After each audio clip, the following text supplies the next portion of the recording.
brought me back 3 times. The heart stopped 3 times. They had the helicopter ready to go. It was ordered, but it had to stand down because of fog. So I had to go by ambulance. I only have 90 minutes, so I was already half an hour being dealt with at home. And I have a journey of an hour and 50 minutes down to Cork. It's very hard. You're there on your own. Your family are not there the whole time with you. You're dealing with information that's coming at you from doctors. You're there on your own, 90 to 80 miles away from your family, and you're having to deal with all this. It's very hard. And you're trying to make phone calls home. What happens if I have another heart attack? Awful. The time scale. Will I make it again? It's 90 minutes. It's all I have. Thank you. So they're actually taking away the management of acute heart attacks from us 24 hours a day. This is not good enough. You'll recall the Higgins report in 2012. Most of you were here. You will all remember the day. We were all here in this very same spot in protest against the proposals to realign Waterford Regional Hospital, as it was known then, with the South-West Hospital grouping. And as a result of that protest, on the 10th of November 2012, they offered us a fudge. So be very clear, protests do work. Worked on me for I don't know how long, but I would say, and if I'm out okay, I would say half an hour to 3/4 of an hour. And had once and then, I was told later, when an emergency came to the hospital and I had to be removed from that theatre and taken out. The removal had to be very carefully done. I wasn't allowed to move a muscle. They had to do everything for me to shift me from that to bed.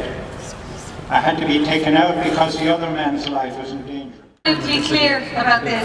It's a crime against the people of the South East perpetrated by the present and the previous coalition, who continue to deny people access to safe, immediate and free at the point of need 24/7 cardiac care in the South East in Waterford University Hospital. The perpetual crisis in our health service mirrors the glaring inequality in our society.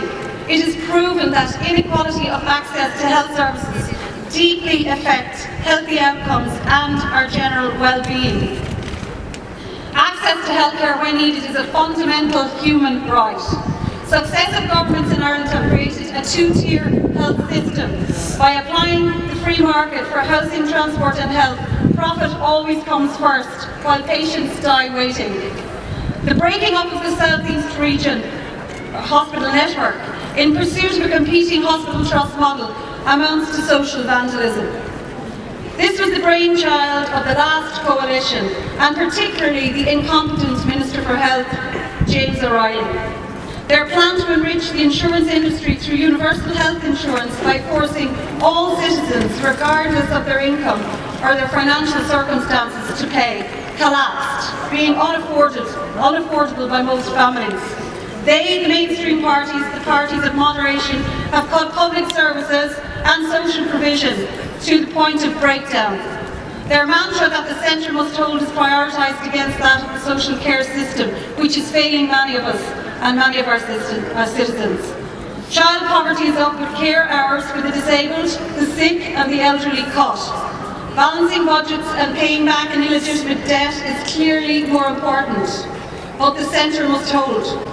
Our health service is in record decline, with 500,000 people waiting for appointments.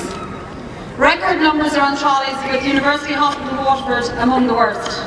In the 1980s there were 18,000 beds in our system. Now we have a mere 10,000. We can win this. We can get 24/7 cardiac care for the people of the South East. We can stand up to those who hold great power and win. Remember, the great appear great because we are on our knees. Let us rise.